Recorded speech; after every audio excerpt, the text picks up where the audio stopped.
Hello, I am Meshell Baker, the Chief Confidence Igniter and a board member with Women Sales Pros. Welcome to Summer Sales School. So today in this mini training, we're going to talk about becoming a resilient seller.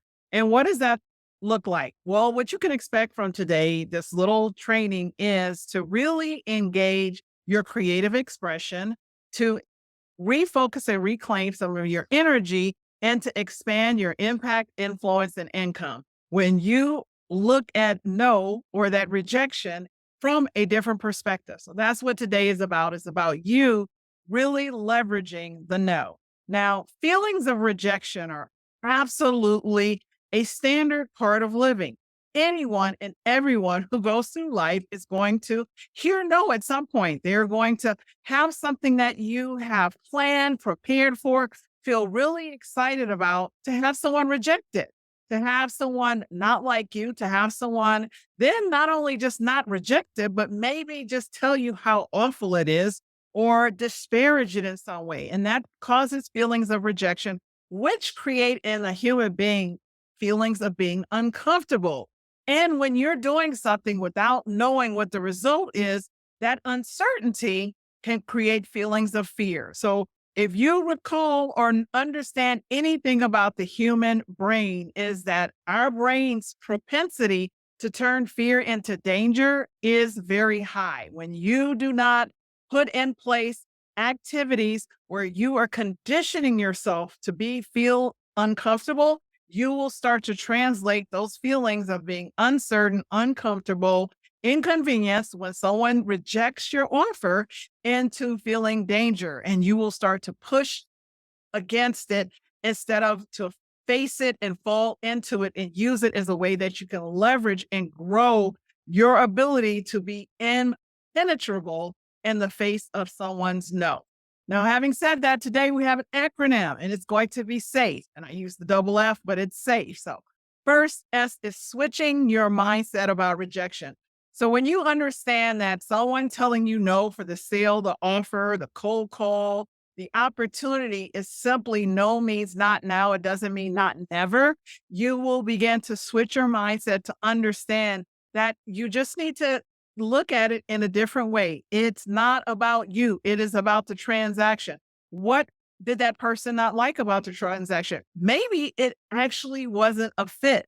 And that's okay. Many times sellers get so focused on the fact that they have to win that they forget that in order to be an top performer, you're going to have a lot of loss. When you look at someone who is incredibly successful, they are standing on an incredible amount of rejection, failure, setbacks, naysayers, critics. The more success you create in life means the more failures, mistakes, and rejection you also experience in life. So building up your resilience to continue to move through it is a superpower. And this is why not everybody is a top performer. This is why it's limited to a few, because so many people get caught up in the feelings and the emotions of the rejection or the no that they don't keep moving forward regardless of it. Now, the next letter is A, avoid taking it personal. Again, the feelings. When people take it personal, they get caught in their feelings. And what you start to look at is the person who told you no as an antagonist. You will start to tell stories about how they just didn't know and they thought it wasn't good enough. Instead of actually looking at it as every time you have a sales interaction or conversation, it is an opportunity to collaborate, regardless if they said no or not. I want you to look at these two scenarios. When someone says no and you take it personal, the first thing you want to do is get away from them. You want to avoid them. You want to have no further contact with them. Now, when you have partnered with that person and your only goal instead of is just to get the sale, to meet your quota, to get your bonus and get your payout, when you have partnered with them and you're looking at that interaction as a relationship and you understand your only goal is to leave them better off, whether they buy or not. Your only goal is to be valuable to that interchange with that human being. Guess what? When they say no, you will more likely leverage the relationship and ask them questions like, hey, you know what? I really enjoyed the opportunity to share with you. And I know you said no, Or maybe I know you've gone with someone else, and that's okay. No doesn't mean not never. It just means not now. And I'm going to follow up with you. So you can look forward to hearing from me because I want to check in to see that your choice was and how that's going. Because there's still an opportunity. Or you could say, hey, you know what? I'd love to learn about my presentation. I am really working to be the best of the best. Would you be willing to share with me what you liked about the presentation, what you liked about the process, and what you didn't? Because it gives me an opportunity to learn. Now, that's absolutely incredible. And that's what a top performer does. They look at it as a performance. As you know, top performing athletes and say musicians or actors even, they know that when it doesn't go their way, they just go back, tweak and refine it instead of taking it personal. So again, don't take it personal and create a relationships that allows you to learn every time, no matter the outcome. The next letter, F, feedback, is separate from the person. So again, void of taking it personal, you can get that feedback and you can use that feedback in a way so that you can continue to move forward in your sales cycle. Because even if they didn't buy from you, they might know somebody who will.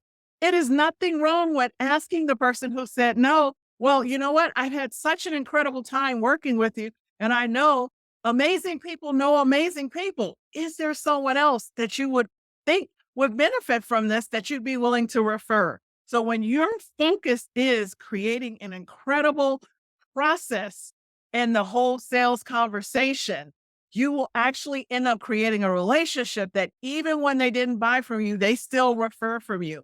And top performers will testify to this every time that they have people in their life who did not necessarily make a purchase from them, and that person has referred to them. So again, separating the feedback from the person allows you to actually hear it and allows you to tweak and refine your process and allows you to think about your ideal client in a different way, not just a transaction, but more of a relationship that you build.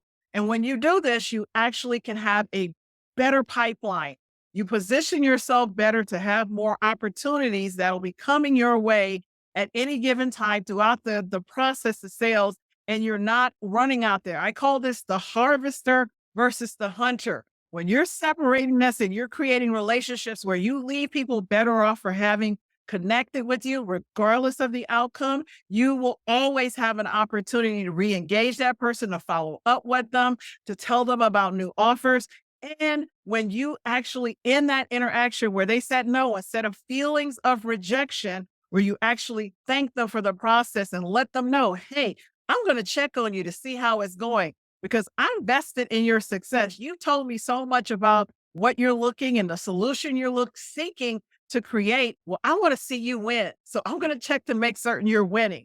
That will put you in a better position and that person stays in your pipeline. And again, top performers will attest that people who didn't necessarily initially become their client because they created and established a relation of trust, right, and value, they were able to follow up and eventually have that client, that person, that prospect become a client and or able to acquire referrals and recommendations from that person as well. The next F is focus on the opportunity. So many people are focused on getting the sale. Do you understand that you getting the sale from that person is one outcome? And what'll happen is you will be so emotionally triggered once they start responding in a manner that doesn't align with the outcome, you're going to feel it intrinsically in yourself and you're going to start to create a sort of panic in yourself. And anybody out there who's a seller remembers this, right? If it was the early stages of selling or could be something recently because you had a bill to pay and you haven't had a great quarter and you started to panic because you could sense that this person was backing away or their responses weren't in line with you normally hear when they're about to say yes. So focusing on the opportunity puts you in a space. So opportunity or possibility is infinite, right? The mind imagines an infinite, and I can't even say that word. The mind imagines infinitely. So having said that, you are more likely to hear them say something and just relax in it and then ask a question. You're curious. When you're focusing on opportunity, you stay in a curious realm instead of an accusatory realm, which happens when people don't respond the way you feel that they should respond because you become judgmental. You're judging the process instead of moving through the process with the buyer. And you will see that you will create better outcomes and you'll actually end up being more valuable to that prospect or that buyer when you're staying focused on opportunities. And the other thing I want to really pinpoint on the focus on the opportunities is it helps you to leverage staying out of the personal realm. Because what you'll start to hear, say, for instance, if this is a rejection and they're not going to buy from you, what you're going to hear, you're going to clearly hear that. And when you're focused on the opportunity, your goal is to leave them better off, whether they buy from you or not. There is a statistic that stands true that if you make 100 cold calls today, only 3 of those people will buy from you. But the top 10 will be purchasers. So out of 100, you will have 10 sales. 3 will be today. The other 7 will require the average of anywhere from 4 to 18 follow-up touch points to convert them into a transaction. And then the next 30% will stay in your pipeline and eventually one day possibly become clients. But out of that is generally 10. And that's cold. This is not warm leads and, leads that you scrub, but I'm just talking cold. So know that opportunities are rare. And when you get them, you want to ensure that you maintain it as an opportunity in the way you're communicating with that buyer or that prospect. And then the last letter is E, embrace more no's. I once remember hearing someone say, I can't remember if it was a talk or stage or training, and he made a very valid point. He said, if I told you that you only needed to hear 20 no's before the thing that you want more than anything would be a yes, would that change the way you thought about the no's? And I was just blown away. And it really, from that day forth, I have looked at no different. That the difference between knowing with certainty that all I needed was 20 no's to get to my yes that I've been wanting and waiting for, the difference is you just don't know how many. And when you decide that you're going to keep talking to people because you know the yes is coming, the no has less power against you. It is just a feeling in your body. And the more you practice, the more you're prepared. It doesn't make you perfect. It makes you prepared. And this is what people don't understand. We sink to the level of our training. So when you practice hearing no, you don't sink, you don't fall apart, you will not feel negative, you will not feel rejected. You actually just understand that possibly the prospect or the buyer needed more information. Possibly you could ask a follow-up question. Possibly it may just be a delay and not a denial. You will be able to use your creativity more powerfully and respond more positively to that conversation with that potential buyer. So embrace the no, practice it, and let it become part of you so it does not deter you, dissuade you, deny you, and delay you from the amazing opportunities that you have for those buyers that exist for the product that you're selling.